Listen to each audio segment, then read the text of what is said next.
السلام علیکم ورحمۃ اللہ وبرکاتہ۔ محترم دوستوں اور ساتھیوں، فیضان قاسمی آفیشیل میں آپ کا استقبال ہے۔ امید ہے آپ سب بخیر و عافیت سے ہوں گے۔ آج میں آپ کی خدمت میں ایک اہم موضوع لے کر حاضر ہوا ہوں۔ وہ موضوع ہے کہ قربانی کے جانور میں کن عیوب کے پائے جانے سے قربانی ناجائز ہوگی اور کن عیوب کے پائے جانے سے قربانی جائز ہو سکتی ہے، اس کی تفصیل لے کر آپ کی خدمت میں حاضر ہوا ہوں۔ اس لیے آپ سے ریکویسٹ ہے اور درخواست ہے کہ اس ویڈیو کو زیادہ سے زیادہ شیئر کریں۔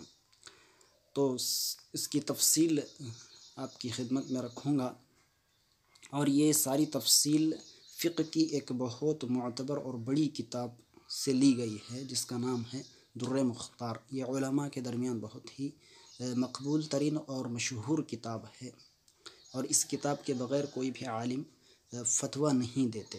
جب فتویٰ دینے کی باری آتی ہے تو اسی کتاب کو آگے رکھا جاتا ہے۔ تو یہ تفصیل اسی کتاب سے دی گئی ہے۔ سب سے پہلا جو عیب ہے وہ ہے الجمعاء۔ الجمعاء اس جانور کو کہتے ہیں جس کے پیدائشی طور پر سینگ نہ ہوں۔ الجمعاء اس جانور کو کہتے ہیں جس کے پیدائشی طور پر سینگ نہ ہوں۔ تو کیا اس کی قربانی جائز ہے؟ جی بالکل، اس کی قربانی جائز ہے۔ دوسری قسم ہے الخصی، وہ جانور جس کے خصیتین نکال دیے گئے ہوں، اس کی قربانی بھی جائز ہے، کیونکہ اس کے نکالنے کا مقصد ہی جانور کو فربا اور موٹا تازہ کرنا ہوتا ہے، اور قربانی کے لیے ویسے تو موٹا تازہ جانور ہی ضروری ہوتا ہے۔ اسی طرح الطولاء، وہ جانور جو پاگل ہو۔ پھر اس کی دو قسمیں ہیں کہ پاگل جانور اگر چرتا ہو یعنی گھاس وغیرہ کھاتا ہو تو اس کی قربانی جائز ہے۔ اگر پاگل جانور گھاس وغیرہ کھانا چھوڑ دیا ہو، نہیں کھاتا ہو، تو اس کی قربانی جائز نہیں ہے۔ چوتھی قسم ہے الجرباء السمینہ۔ جربا کہتے ہیں کھجلی کو، خارش کو، اور سمینہ کہتے ہیں موٹا تازہ۔ تو الجرباء السمینہ ایسا جانور جسے کھجلی ہو لیکن اس کے باوجود بھی موٹا تازہ ہے، تندرست ہے، تو اس کی قربانی جائز ہے۔ ہاں، کھجلی کی وجہ سے وہ کمزور اور لاغر ہو چکا ہو، دبلا ہو چکا ہو، تو پھر اس کی قربانی جائز نہیں ہے۔ اسی طرح پانچویں قسم ہے العمیاء، اندھا جانور۔ تو اندھے جانور کی بھی قربانی جائز نہیں ہے۔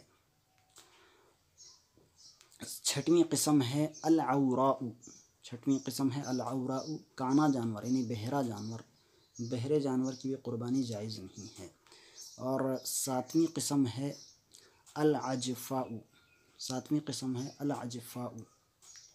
تو العجفاء کہتے ہیں لاغر ہونا، دبلا ہونا، ہڈیوں کے اندر گوشت کا نہ ہونا، گودے کا نہ ہونا، ایسے جانور کی قربانی بھی جائز نہیں ہے۔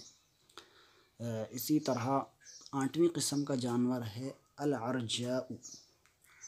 العرجاء عرجا کہتے ہیں لنگڑے کو، یعنی جانور اتنا لنگڑا ہے کہ وہ ذبح خانے تک چل نہیں سکتا، پہنچ نہیں سکتا، تو اس کی قربانی بھی جائز نہیں ہے۔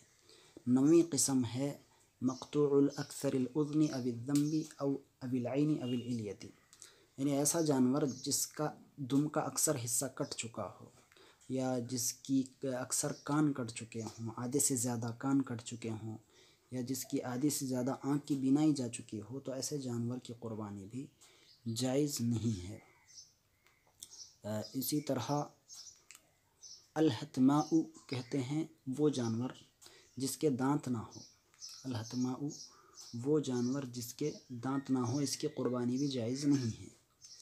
ہاں، اگر دانت ہوں، چھارا کھا سکتا ہو، تو پھر اس کی قربانی جائز ہے۔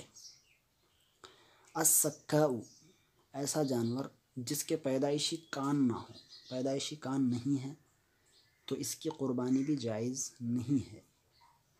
ہاں، اگر کان پیدائشی طور پر چھوٹے ہوں، کان ہیں مگر بہت چھوٹے ہیں، تو اسی صورت میں اس کی قربانی جائز ہوگی۔ اس کے بعد 12ویں قسم ہے الجزاء۔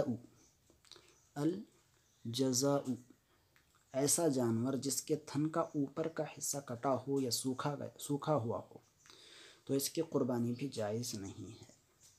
الجدعاء، ایسا جانور جس کی ناک کٹی ہو، اس کی قربانی بھی جائز نہیں ہے۔ المصرمۃ، ایسا جانور جس کا تھن دودھ سوکھ چکا ہو، اس کی قربانی بھی جائز نہیں ہے۔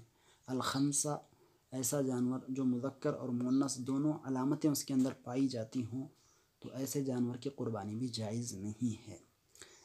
آخری قسم ہے الجلالۃ، اس جانور کو کہتے ہیں جو صرف گندگی کھاتا ہے، تو وہ جانور جو صرف گندگی کھاتا ہے اس کی قربانی بھی جائز نہیں ہے۔ جو جانور صرف گندگی کھاتا ہے اس کی قربانی بھی جائز نہیں ہے۔ ہاں،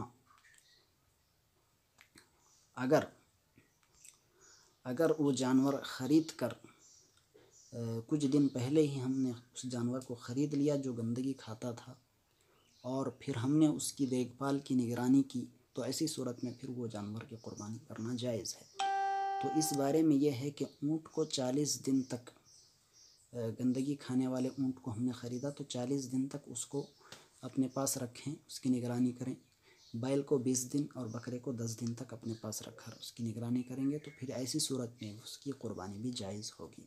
تو یہ مکمل تفصیل ہے جو عیوب جانوروں کے اندر پائے جاتے ہیں جن کی وجہ سے قربانی جائز نہیں ہوتی، اور وہ عیوب جن کے پائے جانے کے باوجود بھی قربانی جائز ہوتی ہے، اس کی تفصیل میں نے آپ کو بتا دی۔